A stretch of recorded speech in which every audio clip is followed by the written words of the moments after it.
విద్యా వ్యవస్థ పైన అంటే అసర్ నివేదిక చాలా కీలకంగా భావిస్తారు. విద్యా వ్యవస్థలో ఉన్నటువంటి ప్రమాణాలు, వాటికి ఉన్నటువంటి సిస్టమ్ మీద వాటిని ఎక్కువ భావిస్తారు. అయితే అసర్ నివేదికలో జగన్మోహన్ రెడ్డి గారి హయాంలో విద్యా ప్రమాణాలు చాలా తగ్గిపోయినాయి. విద్యా వ్యవస్థకు సంబంధించినటువంటి అంశం విషయంలో అప్పుడున్నటువంటి ఆంధ్రప్రదేశ్ ప్రభుత్వం సక్రమమైనటువంటి విధానాలను పాటించలేదు.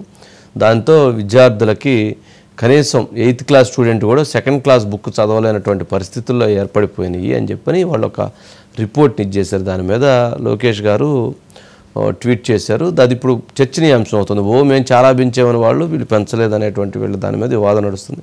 బైట్స్ ఉన్నాయా సురేష్ గారు? బైట్స్ ఉన్నాయి సార్, ఒకసారి బయట ప్లే చేయండి.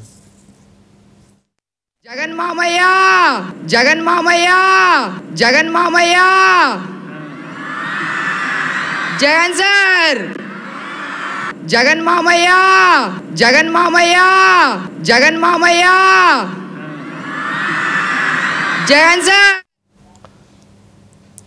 మామయ్య అని చెప్పడమే కానీ మామయ్య కాదు, కంసమామ అనేది బయట ట్రోలింగ్ సార్. ఇప్పుడు అంటే జనరల్గా అలా పిలుస్తున్నప్పుడు అంతమందిలో కొద్దిగా సిగ్గుగా ఉండిద్ది. ఊరుకోరా బాబు అని అంటారు. జగన్మోహన్ రెడ్డి గారు మాత్రం ఎంజాయ్ చేస్తున్నారు, పిలువురా బాబు అన్నట్టుగా. అంటే ఇవన్నీ అక్కడ పక్కన ఉన్న వాళ్ళు ఇచ్చేటువంటి ఆ పిల్లవాడికి కూడా ఆ ఫీల్ ఉండదు. పాపం చెప్పాలని చెప్పని పక్కనున్న స్కూల్ వాళ్ళు ఎవరో ఒకరు ఇచ్చేస్తారు. మొన్న లోకేష్ గారి బర్త్డేకి సంబంధించి పాపం హ్యాపీ బర్త్డే అని చెప్పని ఒక రౌండ్గా ఇచ్చేసి తాడేపల్లిగూడెంలోనే ఎక్కడ చేశారు. చేస్తే లోకేష్ గారు అది చూసి మా ఆ టీచర్ని సస్పెండ్ చేశారు. హెడ్ మాస్టర్ వాళ్ళు ఎందుకు కూర్చోబెట్టారు, మీరు పిల్లలతో అది కాదు కదా అని చెప్పని. నిజంగా అది గుడ్ సైన్. జగన్మోహన్ రెడ్డి గారు అయితే ఎంజాయ్ చేస్తారు. ఇంకా అబ్బా వీళ్ళు బాగా చేశారు, మీరు కూడా చేయండి అని. ఎప్పుడు కూడా విద్యార్థుల్ని విద్యా వ్యవస్థ వరకే ఉపయోగించాలి. లోకేష్ గారి బర్త్డే అయితే పాపం పిల్లలకి ఉండదు. కాకపోతే వాళ్ళు ఒక విష్ చేయటంలోనో అది గ్రీట్ చేయటంలో తప్పులేదు. కానీ వాళ్ళందరినీ కూర్చోబెట్టి వాళ్ళు ఇది చేస్తే స్కూల్ ప్రాంగణం అది బయట చేశారనుకో సంబంధం లేదు స్కూల్కి. స్కూల్లో చేయించినప్పుడు ఏమైతే స్కూల్ బాధ్యత అవుతుంది. అది బలవంతంగా చేయించకూడదు. ప్రేమతో చేయటం వేరు, బలవంతంగా చేయటం. అందుకని ఆయన సస్పెండ్ చేశారు. ఆయన ఏదో నేను మంచి చేయబోతే ఇదేంట్రా బాబు అని పాపం మాత్రం బాధ అవుతుంది. సరే అది సరే, ఇన్ని రకరకాలుగా ఉంటాయి. కానీ నాడు నేడు ద్వారా మేము యొక్క విద్యార్థుల భవిష్యత్తు మార్చామని చెప్పి గత వైసీ ప్రభుత్వం మేము నిధులు ఎక్కువ కేటాయించామని చెప్పి చెప్పుకున్నారు. అదే సురేష్ గారు, సురేష్ గారు ఉన్నారా? జాయిన్ అయ్యారా? సురేష్ గారు ఏంటండి? వంశీ గారు మీరు చెప్పినట్లే యాసర్ అంటే యాన్యువల్ స్టేటస్ రిపోర్ట్ ఎడ్యుకేషన్ మీద కేంద్ర ప్రభుత్వం ప్రతి సంవత్సరం కూడా విడుదల చేస్తుంది. ఈ అసర్ నివేదికలోనే అన్ని రాష్ట్రాలకు చెప్తే ఆంధ్రప్రదేశ్లో విద్యా ప్రమాణాలు 2018, 2024 రెండింటి కంపేర్ చేసినప్పుడు ఆంధ్రప్రదేశ్లో విద్యా ప్రమాణాలనే తగ్గిపోయాయి. ప్రభుత్వ పాఠశాలలో ఎన్రోల్మెంట్ అంటే విద్యార్థుల చేరిక అనేది తగ్గిపోయింది.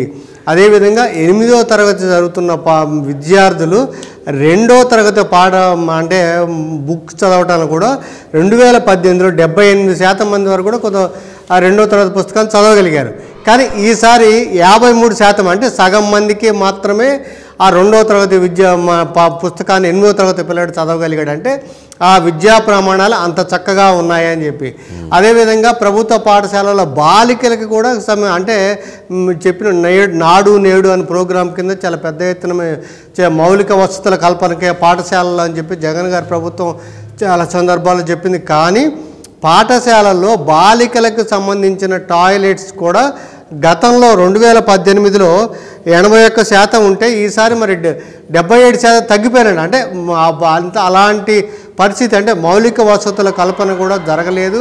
ఆ రకంగానే మొత్తం మీద విద్యా ప్రమాణాలు దిగజారాయి అనే విషయం మీదనే మనకి ఇలా ట్వీట్ చేసి మన మంత్రి లోకేష్ గారు ట్వీట్ చేశారు. దాంట్లోనే చెప్పారు ఏంటంటే 6,500 కోట్ల రూపాయలు బకాయి పెట్టారు, ఈవెన్ చిక్కీకి కూడా చెల్లించలేదు.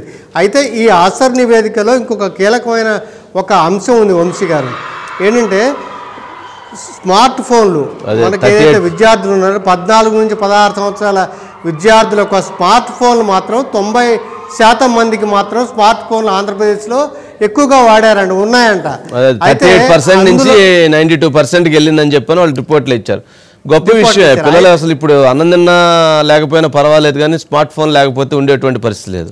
మీరు ఏమన్నా ఏమి లేకపోతే మీరు అన్నం పెట్టకపోయినా ఏమనుకోరు.